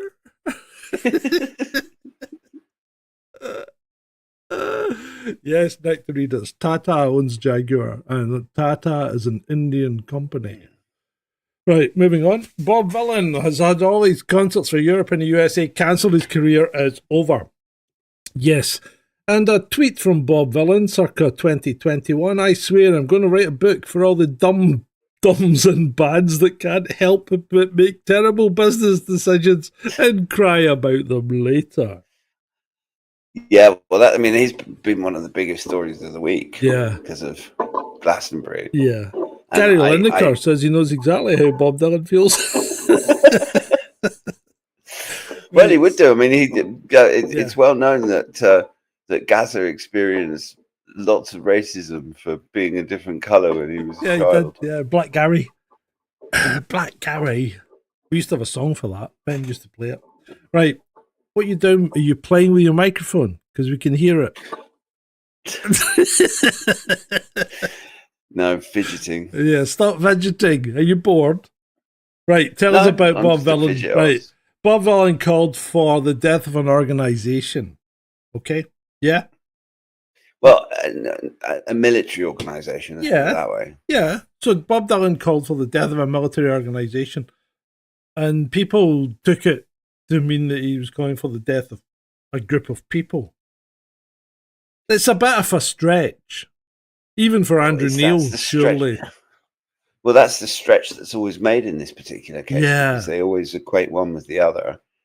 And actually, I think it's a mark of how disgusting the world is right now that the actions of that particular military organization, which are arguably heinous, I think you can is attracting less attention than someone exercising his right to freedom of speech. Yeah, and this is the problem, because if you're a believer in freedom of speech, then no matter what Bob Vylan says, no matter how vile or off the wall you think it is, he should be entitled to say it. Well, is he actually hurting anyone? No. Is the organization that he's criticizing hurting people? Yeah. Yeah. Is he actually inciting people to do anything? No. Not really. No. So, and let's be honest, that organization is on record and on video doing very bad things. Now, well, don't get me wrong, listen to what I'm not playing sides in this, because none of them eat bacon. I don't give a fuck about them. But Bob Vylan, on this occasion, is being victimized for something that he shouldn't be, which is speaking his mind, or even doing it for clicks and likes. He's still not right to victimize him. No. But and ultimately, he probably knew the hit that he was going to take. Yeah. And so standing up for his principles under those circumstances, I think, takes a certain amount of bravery. Certainly compared to all of the other musicians and artists who just stay silent, keep their heads down. And well, you know what? Maybe if you're a musician and artist, maybe you should stay silent and keep your heads down, because you're not a fucking world leader. And you don't have any answers unless you're going to donate big troughs of money to people to help. But what happens? But ultimately, singers, artists are a reflection of the society that they live in, and they're allowed, just like comedians are allowed to parody it. Mm-hmm. Singers are allowed to sing about it. I mean, what about the anti-war movement? People like Bob Dylan, who this guy's. I don't. His name's actually not Bob Vylan. I think it's a. No, it's not. It's some double barreled Bob Dylan. It's some bubble. He's a vegan. It's got some double barreled name. Mm-hmm. He's a posh boy from the suburbs. But ultimately, I think that it's really rare to see musicians that even seem to have any principles in this day and age. Oh yeah. Okay, moving on. Glenbourne Opera House abandons the show after the wind turbine failed to keep the lights on. Imagine that. Because there was no wind. This is shit happens. Yeah, this is just like that useless Caledonian ferry. Mm-hmm. Yep. just typical green nonsense. But what's hilarious is a lot of the people that go to places like Glenbourne are all of that kind of eco set. They probably all turned up in EVs. Yeah. Could you go out and plug your EV into the opera house, please, and we'll see if we can keep the show going. Yeah, fuck off. How am I going to get home? What have these two got in common, you ask? Well, they've both been battled around the ring by a Ukrainian. I don't think we can say much more about that one without getting ourselves into trouble. No, I don't think that was one of my favourites of the week. That tickled me. What gets me is how fucking short this shithead. Yeah, I didn't realize he was as short as he is. So it makes Well, no, fucking 'cause Zelensky a his promo dwarf. team, yeah, but his promo team, they always use like lower angles when Yeah. they make videos of him and stuff. Yeah, they do. It's probably like, because if you look at Zelensky, he's got this whole sheet that all of the media people are giving out, and there's all sorts of rules about filming Zelensky, and it has to be done in a certain way, and he can't be next to anyone that's taller than him. Yeah, he does. Yeah. Oh, Vladimir Putin's war threats are why aliens haven't made first contact, expert claim. Over to you, Ed. Over to you. Explain that. Well, obviously this is the Daily Star, so one can't. We're not. I mean, most journalists aren't serious people anymore, and the Daily Star are probably some of the least ones. But this one just made me laugh because it's like I don't know. It's like a complex. There's like a mental health. There should be something in the mental health manual about Putin phobia or Putinitis or something. I don't know. But it's just like everything that goes wrong is Putin's fault. Yeah. Everything that bad that happens is Putin's fault. And now aliens haven't made first contact because of Putin. And to be honest, if I was an alien, I would be much more worried about Trump than Putin, because Putin, I mean, the worst thing that you can expect from Putin is he'll sit you down and give you a 3-hour lecture about Russian history. You know what? Whose fault it definitely wasn't? It wasn't John Favreau's fault. So this restaurant in Montreal posted a thank you to John Favreau for visiting their spot. It really isn't him. It's not him. I didn't see that one. That's legend. Funny. This legend is just stood there and taking it. That's a classic. That is a classic. But he probably gets old. I mean, there's a little bit of a resemblance. Yeah, a little bit, but it's not him. Right, I thought this tweet this morning from Sanford Police I thought was quite on point. That's a brilliant account. One of our student officers is multilingual. He can say hello in Mandarin. Boom, boom. Try the scam tape. We'll be here all week. It's running a parody account in 2025 is really difficult. Dangerous. Especially when it's the police, and these guys do it really well. There's another one called RAF Luton. Yeah. I think that is a parody of an RAF base, which is also brilliant. After 3 years of gardening club, we have a debriefing chat. Me, and this is obviously a teacher. So children, hands up if anyone has a family at home who does any gardening or likes growing veg. Tommy, my granddad has a garden in the loft. Careful what you show your kids these days. Careful. And that's actually, I know that. Yeah, people have been finding. I know the person who tweeted this, and she is actually a dinner lady in a school, and this was an actual conversation with an actual child. And this particular dinner lady, the child and the grandfather are safe because the dinner lady partakes as well. So they didn't dob him in. No. That's good. That's good to know. Good to know. Right, moving on. If Beauty and the Beast teaches us one thing, it's that looks don't matter as long as you keep her locked up long enough. Now, don't try this at home. Just don't try it at home. This is not recommended behavior. People have. Societally unacceptable. It doesn't work out. You know, it does not work out. Just don't do it at home. Right, moving on. Diversity-free Iceland has ranked the most peaceful nation on earth. Surely not. That doesn't surprise me. Yeah. But I'm not sure. I mean, it's through the roof, though. Did you know that? Well, yeah, that's probably because it's dark for like 3 or 4 months. Scotland. A year. Well, so Scotland. Come November, we don't see the sun until March.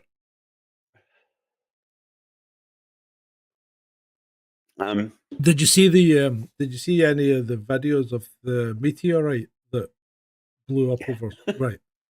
Do you see the videos? You see how light the horizon is? right? In the videos before the meteorite pops off. Hmm? It was 1:30 at night, and that's how light it still is. Mate, I'm just glad I don't live up there with bloody seagulls.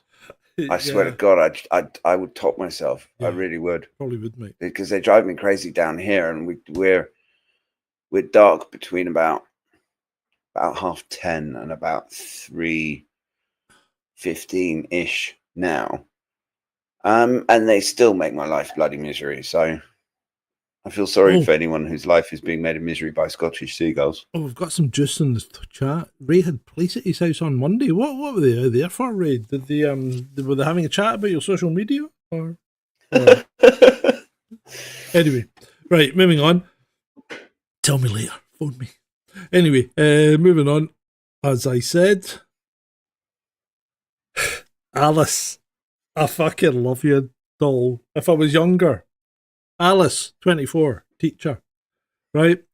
In Wales, accused of chugging booze, called students little shits, and made them dance the Macarena during her health class. So, apparently, restrained and quiet Alice here, whose classes are normally quite boring, was drinking from a bottle of orange that smelled strongly of alcohol. I think there may have been vodka in it. During her health and education class on alcohol abuse. She then got them up dancing and fucking gave one of them the finger, not literally, but in his face. And I repeat, the student said she gave such and such the finger about 2 to 3 inches from his face. It's some shithole in Wales that I can't pronounce. Well, I don't know if it's a shithole, but I can't pronounce the words because it's Welsh, and the Welsh have this inbuilt ability to disguise everywhere from the English by making their words completely incomprehensible to anyone. So I'm sure it's done deliberately. I think they are. I've got to give Alice. Because you can't pronounce. You see a Welsh word or a Welsh name. But you know what? Alice here didn't shag anyone. Because if this had been America, that's what would have happened. Well, I mean, if the class was on alcohol, at least she's giving them an example of what alcohol abuse looks like. She got fired, apparently. Which is a shame. Well, that you would expect that. I mean, well, I think she should come and work for me. I think she'd be a joy. Well, yeah, she does look like fun. Yeah, she does. Right, moving on. A slice of peach pie is $1.50 in Jamaica and $2 in the Bahamas. These are the pirates of the Caribbean. Oh, God. That's your joke, Ed. That's your joke. I know, it just made me laugh. I just thought I'd send it because it was silly and fun. Right, moving on. I could do it with a slice of Jamaican peach pie right about now, though. Women's Player of the Year for football. And the comment is a classic. Is that an iron?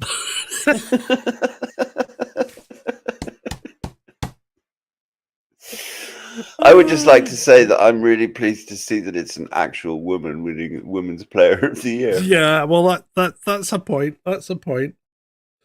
Right, we're on the last run now. We've only got 10 or so slides left, which isn't bad. Right, here's an idea: a reality show where socialist college students are sent to a country that closely resembles their desired political system and left to survive for a few months. I'd buy that for $1, wouldn't you? I think this is a fabulous idea. Yeah, I think it is too, mate. I think it is too. Right. And it would certainly, yeah. Yeah, it would as they used to say, it would tober them up. That's what it would do. Right. Yeah. Control your lust and you'll understand how boring 90% of women are. That's probably true, and someone should have told Jeff Bezos that, I think. Right? And this is the part I don't get. Why do women think they have to do this to themselves? Look at the state of this woman. She's utterly ruined herself.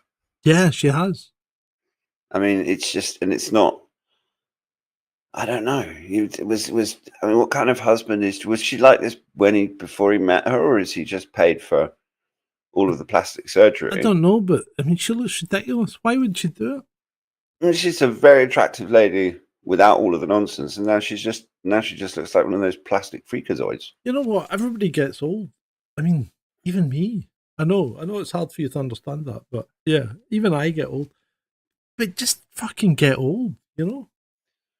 Well, there is such a thing as growing old gracefully. Yeah.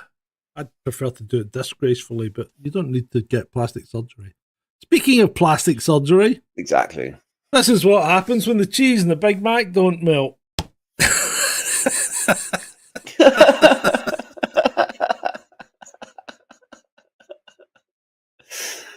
Oh yeah, that's so. I mean, what even is that? It looks like it's splitting open as we watch. No, I think that's what it's meant to be like. But bloody hell, you know what? That's some industrial grade plastic right there, mate. That is industrial grade. That's some industrial grade fried chicken by the look of it too. Right, let's move on from that. It's making me sick. Anyway, yeah, cheers for that. My car is making... Well, it should put you off your pie.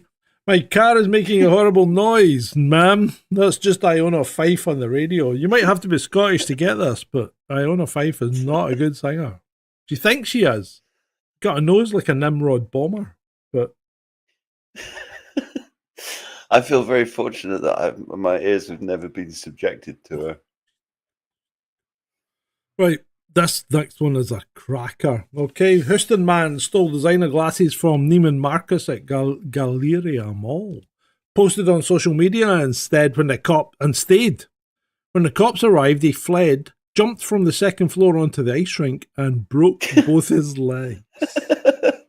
That is karma. That is. You know what? He didn't. I mean, they fucking didn't half break them because the person filming this, you can hear her saying, his ankle just came off. I was on a ski lift once and a guy come down the ski slope below me on a snowboard and he did this jump and landed badly. And he rolled and he'd landed really badly, rolled, came to a halt, sitting, holding his arm. And his mate goes, "You all right?" And I could hear this from the chairlift, and I'm looking down, and he goes, "Dude, I broke my arm." His fucking arm was poking out of his jacket. It was gross. This is why I don't go either ice skating or skiing. Oh, I love skiing. Right. Absolutely mental. I love it. It's fast. I like fast stuff. Right, but my wife's not so keen on it. But anyway, I like fast stuff, but I like being in a machine. Ooh. Right. Fancy getting a voluntary job looking after horses so you can sexually abuse them. Then when you're caught, charged, naked, and pictured. Awful shit follows this deviant grifter. What a twat.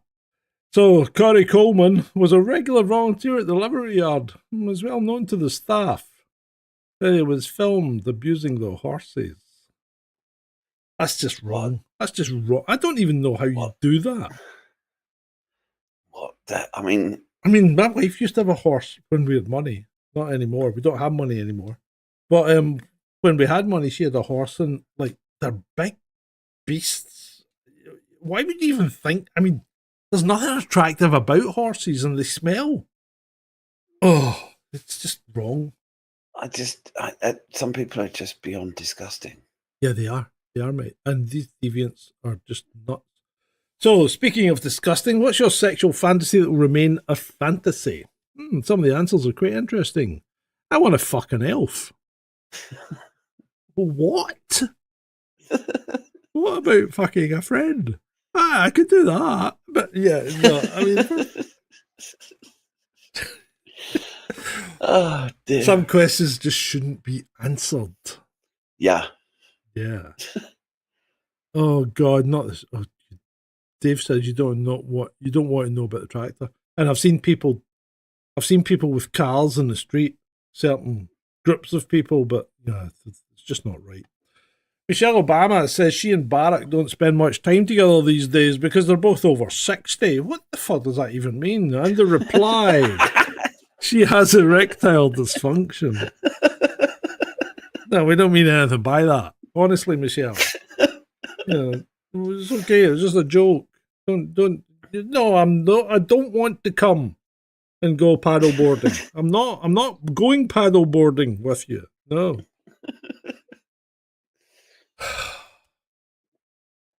Oh dear. Racket man. What? How long's it going to take? Oh yeah, no, I get it. No, you got it it. took a couple of It didn't seconds. take that long. Well done. Yeah, Racket Man. Oh, Nectaridus, that's not a good thing to say. I hope you didn't partake yourself. The next one's a cracker. It's an absolute cracker, as they say. So Rod Stewart, fuck's sake. Rod Stewart's looking well.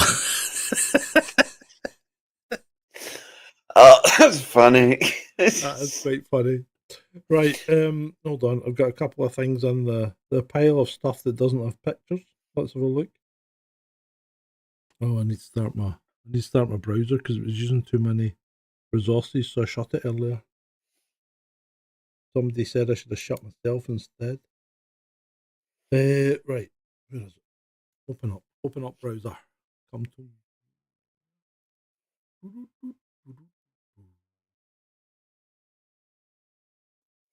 Bear with me. It won't take long, people. You don't need to flee away yet. They're probably fleeing because it's 5 to 11. Well, we're just about finished. We've only got one slide left. We've done well considering there's 81 slides. Yeah. Oh, good grief. I'm hoping to put my what do you call it? Thing about the Glasgow airport terrorist attack out tomorrow. So I'm hoping you'll find that quite interesting. That'll be on Sergeant Grumpy, and I'll be putting out a review of Rogue One on Snacky Cinema over the weekend, I think. Right, what we got this week? Bear becomes interior designer. A bear in Colorado managed to trap itself inside a parked car and completely demolished the interior of it. When I say completely. A truck crash on a stretch of interstate turned into an impromptu cheese festival when boxes of mozzarella cheese were scattered entirely across the highway. What else we got? T-Rex Racing Championship. The T-Rex World Championship races took place, featuring contestants dashing for the finishing line while dressed as inflatable dinosaurs. Apparently nothing says athletic competition quite like running in an inflatable dinosaur costume. Oh, here's it. A doctor in Scotland has been forced to plead with local residents to stop bringing in appropriate or unsolicited urine samples. The clinic's desperate request suggests this has become a surprisingly common problem requiring official intervention. The patients in this case are literally taking the piss to the doctors. 40, and this isn't that funny. 47,000 Norwegians were mistakenly informed they'd won a much larger lottery prize than they actually did.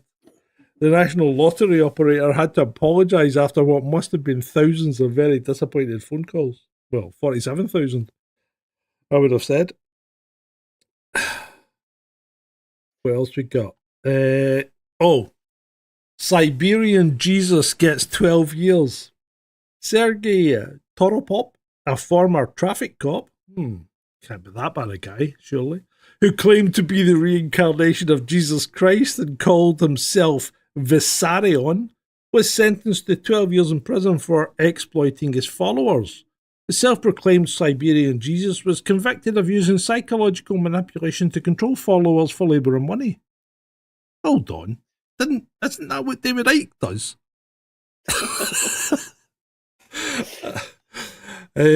Right, more lottery stuff. A Kentucky woman used the numbers from inside a fortune cookie. You know, there would be numbers printed on the label to play the lottery and won $50,000. A Massachusetts man used the serial number from his work elevator to win $300,000 in the lottery. Fucking bizarre.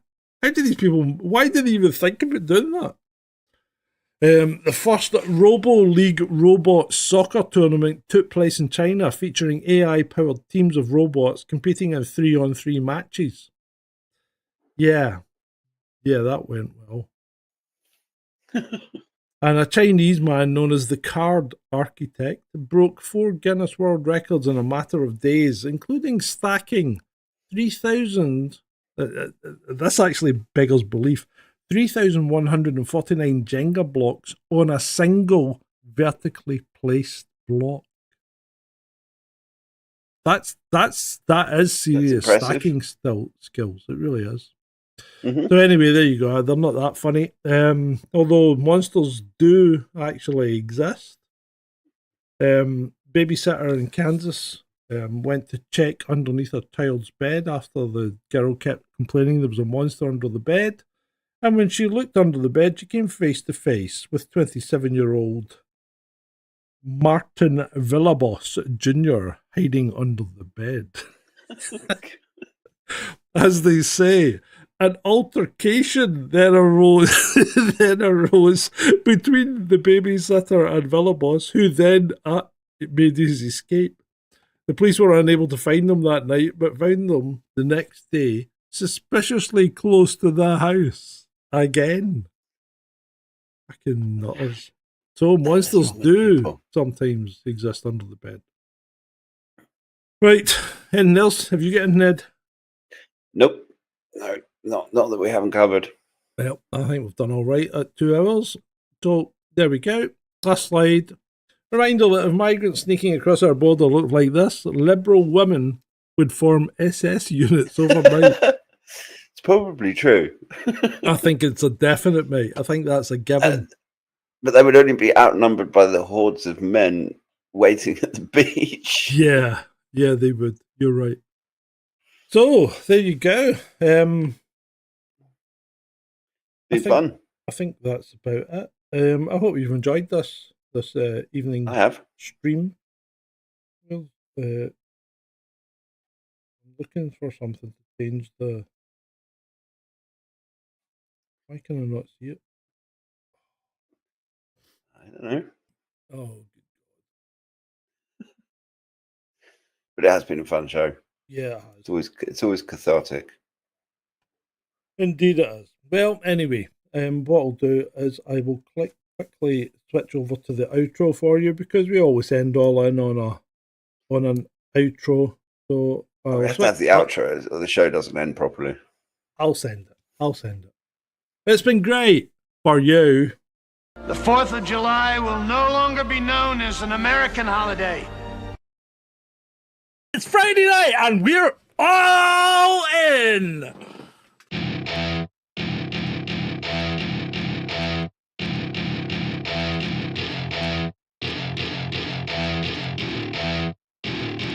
Welcome to my party, we're just getting started. A life is a dream or a nightmare scarring. Hand me a drink cause I think I'm going all in. Get me a shrink who can catch me when I'm falling. Cover up my scars, flip the handlebars. Crashing in my car, wake up in a bar. I'll be a superstar, just on my avatar. This world is so bizarre, empty out the reservoir.